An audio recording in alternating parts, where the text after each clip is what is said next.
for the Susan Taylor Podcast, where we discuss the yoga of mind, medicine, and healing.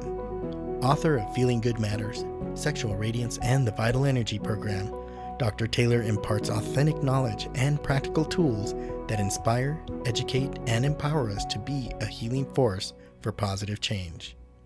So join us and take your life and our planet to the next level. Hello and welcome to episode 5, Remain Calm, Consciously Aware, Living in the Moment. In today's episode, we're going to talk about how can we actually live in a world without getting disturbed or distracted, and how to remain calm by bringing mindfulness into focus. And then we'll discuss a strategy to get started on the path to remaining calm, not being disturbed by anything in our environment. So I'm really looking forward to speaking to you on these great topics. So let's get started. One of the most valuable life skills that I have found is our ability to live in the world and not get affected by it. I'm continually in practice changing and formulating my own strategies. How can I live, become an observer of my environment and not get involved? We're likely to have experienced this also in every aspect of our life. When we want to be part of the outer world and not be disturbed, distracted, or even stupefied by it, remaining calm and focused is the key.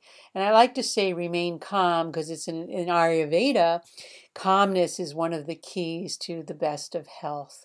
Being calm means not being stressed in most cases. So remaining calm, I developed the acronym by saying consciously aware, living in the moment. Because when we live in the moment, we're calm. It's only when we project out what could happen or what might have happened is when we get in trouble over that. So to remain calm and focused requires mastery over our drives and our desires. And more important, we need mastery over that which fuels these drives, namely our fears. It's the fears that make us do the things that we do and get involved and get disturbed. The fear is usually what's going to happen to me. One of the principal remedies that I found when I did a survey in all healing traditions is to train the mind to be stressless. In other words, train the mind to be focused, unaffected by the outside world.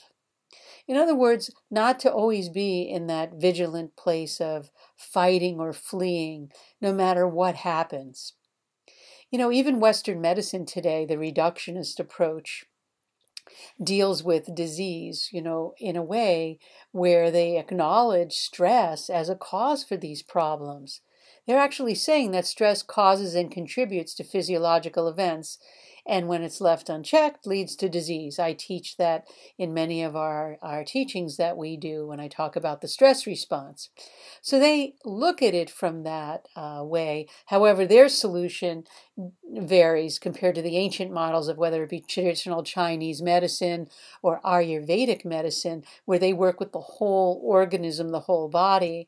In our reductionist model, of course, there's always a pill or a potion or a powder to fix that. We don't usually say we need to work with ourselves. In fact, very few people at times really want to work with themselves because, number one, it's hard to find someone to really teach you how to do that.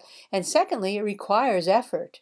And effort is what keeps us healthy. Effort is our healing force. So we need to really look at what's the underlying root. And I've done a blog, Root Up Your Issues, in the past, where I say our problems never exist where we think they do. It's never the person or the event that's causing us to have these reactions. It's the root of some fear that lies very deep within ourselves, a conditioning. I mentioned in my book, Feeling Good Matters, the Yoga of Mind, Medicine, and Healing, to remain calm, consciously aware, living in the moment, gives us the opportunity to recognize what motivates our responses to certain circumstances and to people, and not to others. When we become aware of our feelings and thoughts, we have the opportunity to literally remain calm, even in the most horrific or hectic environments that we experience.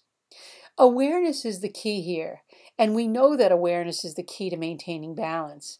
And I always use the word heal, and we defined heal in one of our previous episodes, means to make whole. In other words, bring ourselves back into balance.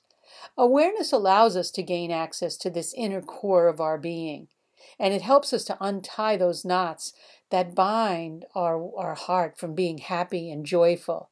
It always keeps us, when we're bound up, in a very disheartened or a sad state. So when we bring our mindfulness, I like to say awareness, because mindfulness just implies a full mind of thought. So when we bring this awareness into our focus, we gain access to that light that dwells within us. And that light is the pure awareness. And all of this happens if we remain truly calm. So I just want to say a little side note here. You can't specifically define the word awareness, since it can't be defined by the mind. The mind loves to define and put things in order, but there's really not a clear definition of what does awareness mean.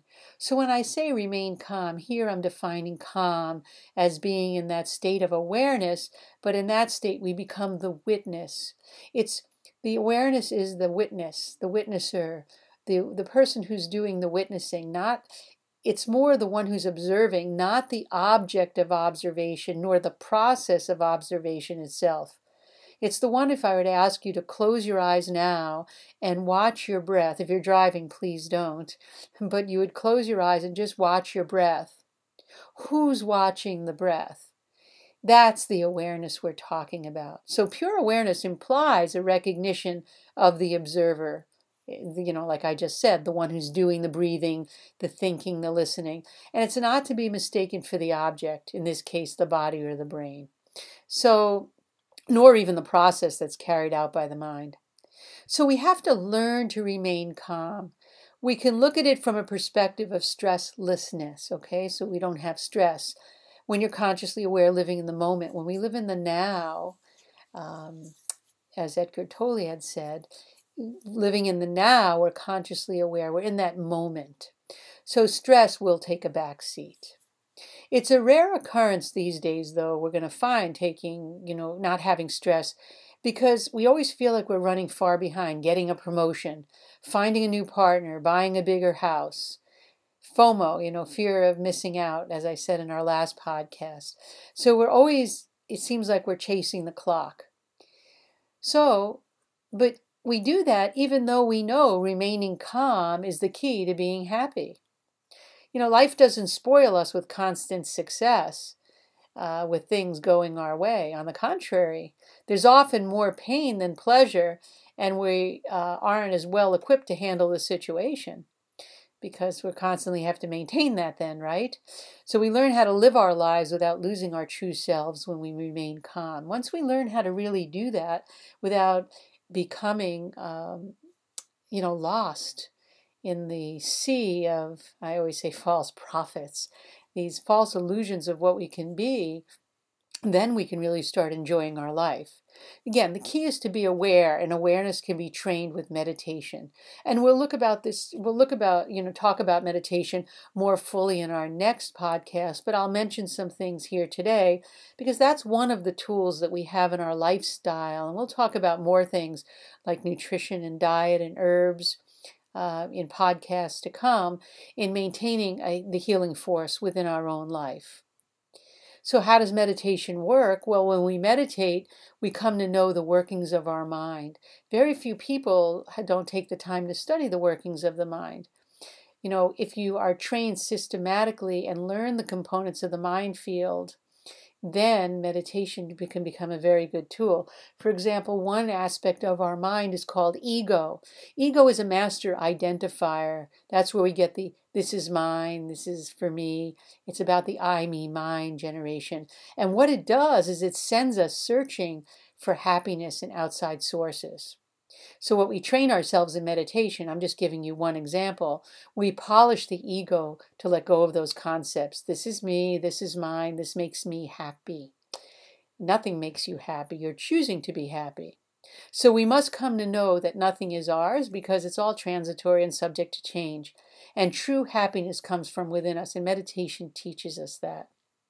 Many people say, oh, my husband makes me happy, my wife makes me happy, my family makes me happy or sad, but truly it's not.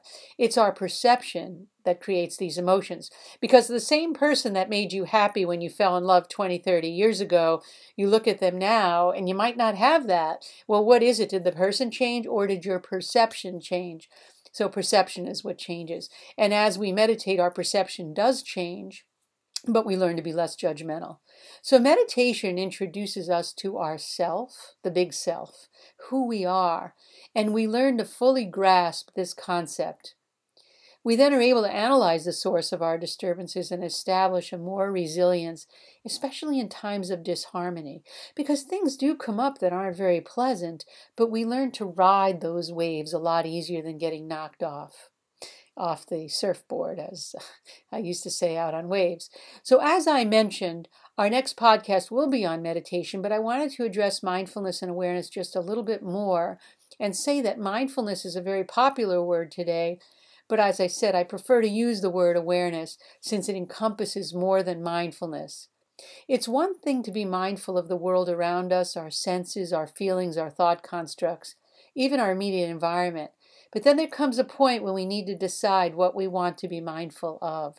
For example, if we always have thoughts, we always do, and sensory impressions, just our senses, our eyes, our smells, our hearing, we're inundated with that all day.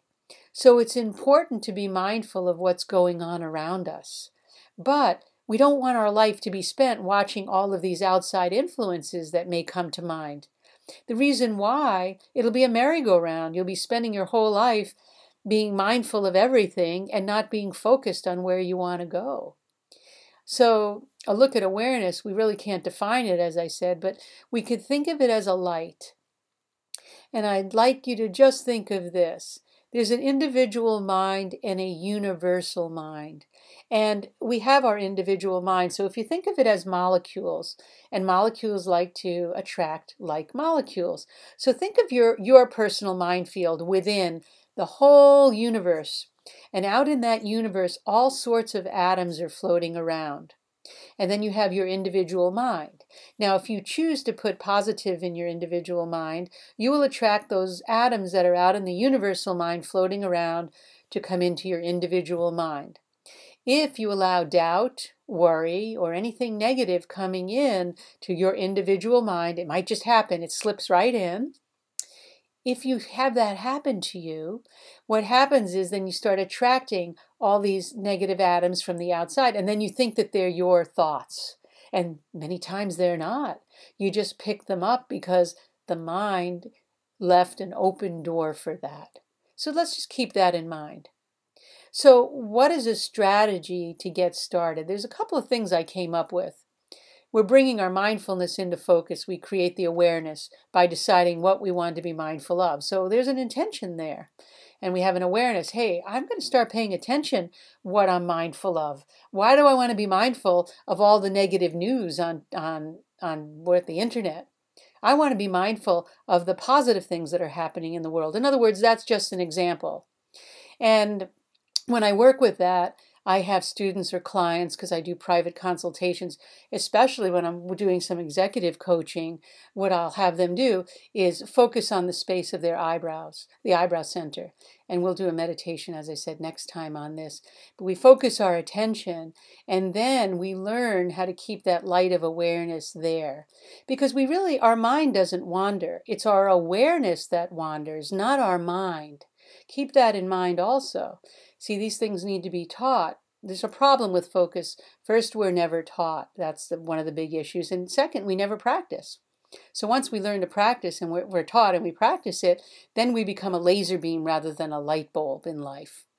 So I call it actually the lift. We're able to lift our consciousness up. And that's in, again, the Feeling Good Matters, one of the chapters there.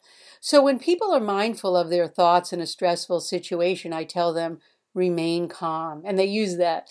Students will call now. So, it really worked the other day. I started to get all worked up, and all of a sudden I turned around and I said, just remain calm. In fact, if things come my way, I'll have people now throw that back at me. Susan, remain calm. So it's kind of fun, and it's got a peaceful sound to it, and it really just reminds us to be aware. Just be aware and live in the moment, because moments change. Things change very, very rapidly. So we need to remain calm. What else do we need to do to get started? I always say determination is your second ingredient. We must have a resolve that we want to change. When we have determination, we create discipline. And we don't need to be afraid of that word, discipline, because all discipline means is the act of following through on what we want to accomplish. Very few people have discipline today.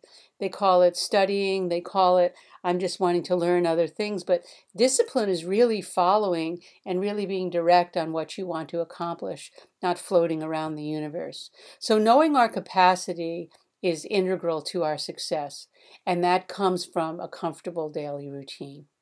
And when we have a routine, it serves our inner anchor to create stability while building confidence and trust. And that's really what we need, the confidence and trust in our inner capacity. So as I mentioned above, we also need, I said, discrimination. Determination, I said, but also discrimination, because discrimination is a third component, and that'll enable us to detach from the associations that disturb us. And discrimination actually is a part of the mind that we call in Sanskrit the Buddha. That's the light, that's the enlightened one, that's where our intuition comes from. So when we use discrimination, we have that light of awareness working. And it doesn't translate into being dispassionate about something. It just means to have the discriminatory capacity to differentiate what's real and what's not. You know, it's best not to identify with things of the world as being real, because they're in a constant state of fluctuation. What's good today is not good tomorrow. What's here today is not here tomorrow. You know, one day someone likes you, the next day not so much. One day they talk to you, the next day they don't. You could be going up and down all day, concerned yourself how others feel about you. It's all their issue. Everyone's got their own issues and they project them on other people. So we want to learn not to identify with the concerns of others, and this way we could remain calm. Because when we do that, it makes us subject to the ups and downs of external influences. And how many of you have ever said, gosh, why did I let that bother me? I know I've said that many times. We don't need to let things bother us because we're already who we are and we're fine the way we are. We just need to work with ourselves to feel real strong with our own light. You know, the self-confidence and dynamic energy that we acquire from our practices help us fuel our fire of trust. I like to say the fire of trust, because trust comes from, and I mean trust yourself, recognizing that we're in control of our own being, not others. You're in control of your own responses rather than reactions. You don't want to be a reactor. You'd like to be a responder. So when we learn to focus our attention by lifting ourselves above a situation, we gain trust in ourselves. And then we begin to see how just removing our identification of others' happenings changes our perception. We lift ourselves to a new level of awareness. When our mind becomes detached from the noises of what we call manas. Manas in Sanskrit is the sensory mind, the noise of the mind chatter, the noise of anything. We can get access to our intuitive powers. That's the discriminative power. That's the buddhi. That's the Buddha, which enables us to clearly see and operate accordingly from within our heart. We are the Buddha. We have that light. And that's what the whole message of Buddha was about.